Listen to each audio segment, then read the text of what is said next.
로마, 한때 세계를 지배했던 제국, 유럽, 중동, 북아프리카까지 로마의 깃발은 끝없이 확장됐다.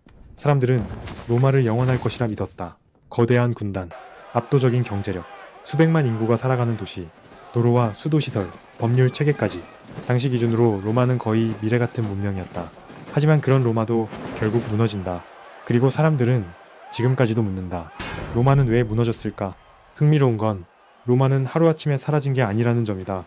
무너짐은 아주 천천히 시작됐다. 겉으로는 강해 보였지만 내부는 조금씩 썩어가고 있었다. 로마의 시작은 작은 도시 국가였다. 기원전 수백 년 전 이탈리아 반도에서 시작된 작은 세력. 하지만 로마는 엄청난 속도로 성장한다. 강력한 군대와 조직력 덕분이었다. 특히 로마 군단은 당시 세계 최강 수준이었다. 병사들은 철저하게 훈련됐고 규율도 엄격했다. 전쟁이 시작되면 로마 군단은 질서 있게 움직였다. 그 결과 로마는 주변 국가들을 하나씩 정복하기 시작한다.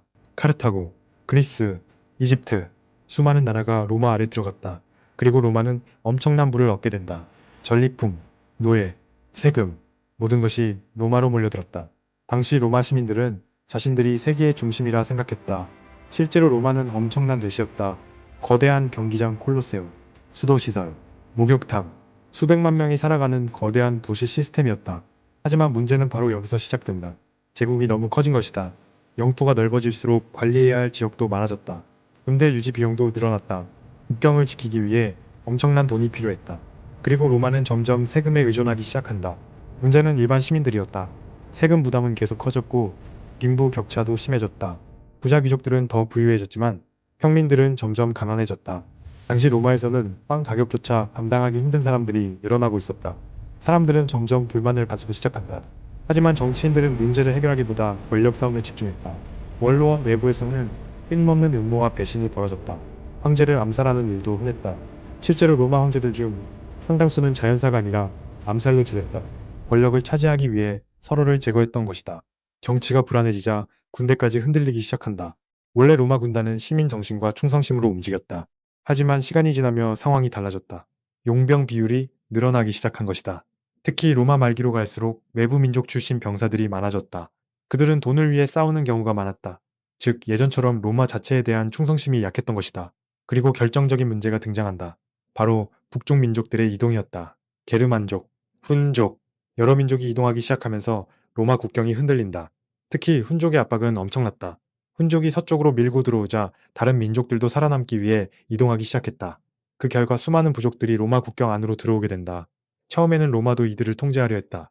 하지만 이미 제국은 약해지고 있었다. 국경 방어는 점점 무너졌다. 그리고 결국 로마 도시는 직접 공격받기 시작한다. 410년, 서고트족이 로마를 약탈한다. 이 사건은 당시 세계에 엄청난 충격을 줬다. 왜냐하면 사람들은 로마가 절대 무너지지 않을 거라고 믿었기 때문이다. 하지만 현실은 달랐다. 거리에는 불이 났고 사람들은 도망쳤다. 거대한 제국의 수도가 침략당하는 순간이었다.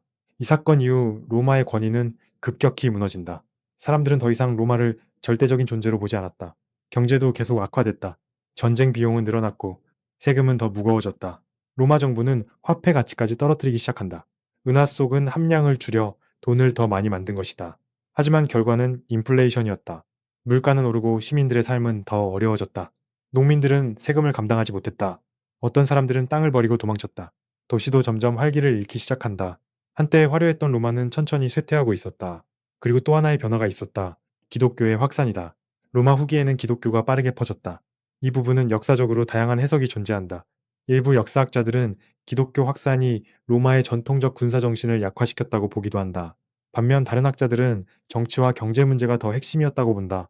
즉, 로마 몰락은 단 하나의 이유가 아니라 여러 문제가 동시에 겹친 결과라는 것이다. 그리고 결국 476년, 서로마 제국의 마지막 황제 로물루스 아우구스툴루스가 폐위된다. 이 사건은 보통 서로마 제국 멸망의 상징으로 여겨진다. 흥미로운 건 마지막 황제의 이름이었다. 로물루스, 전설 속 로마 건국자의 이름과 같았다. 마치 시작과 끝이 이어지는 것처럼 보였다.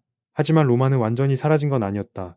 동로마 제국, 즉 비잔티움 제국은 이후에도 약 1000년 가까이 더 이어진다. 그리고 로마의 법률과 문화, 건축 기술은 이후 유럽 문명에 엄청난 영향을 남긴다. 지금도 유럽 곳곳에는 로마의 흔적이 남아있다. 무너진 신전, 거대한 원형 경기장, 돌로 만든 도로. 2000년이 넘는 시간이 지났지만 여전히 남아있는 것이다. 그래서 사람들은 로마를 단순한 멸망한 나라로 보지 않는다. 오히려 현대 문명의 기초를 만든 제국 중 하나로 평가한다. 하지만 동시에 로마는 중요한 교훈도 남겼다. 아무리 강한 제국도 내부가 무너지기 시작하면 오래 버틸 수 없다는 것이다. 부패, 빈부격차, 정치, 혼란, 경제 문제, 그리고 외부 위협까지 겹치면 거대한 국가도 흔들릴 수 있다. 흥미로운 건 많은 역사학자들이 지금도 로마를 연구한다는 점이다. 왜냐하면 로마의 문제들이 현대 사회와도 비슷하다고 보기 때문이다. 경제 격차, 정치 갈등, 사회 분열, 이런 문제들은 지금도 존재한다. 그래서 로마의 몰락은 단순한 과거 이야기가 아니다. 어쩌면 지금 시대에도 연결되는 이야기일 수 있다. 그리고 바로 그 점 때문에 사람들은 아직도 로마에 열광한다. 거대한 제국, 엄청난 권력. 하지만 결국 내부에서부터 천천히 무너져간 나라. 로마는 단순한 역사 이야기가 아니다. 인간 문명이 얼마나 위대해질 수 있는지, 그리고 동시에 얼마나 쉽게 흔들릴 수 있는지를 보여주는 상징 같은 존재다.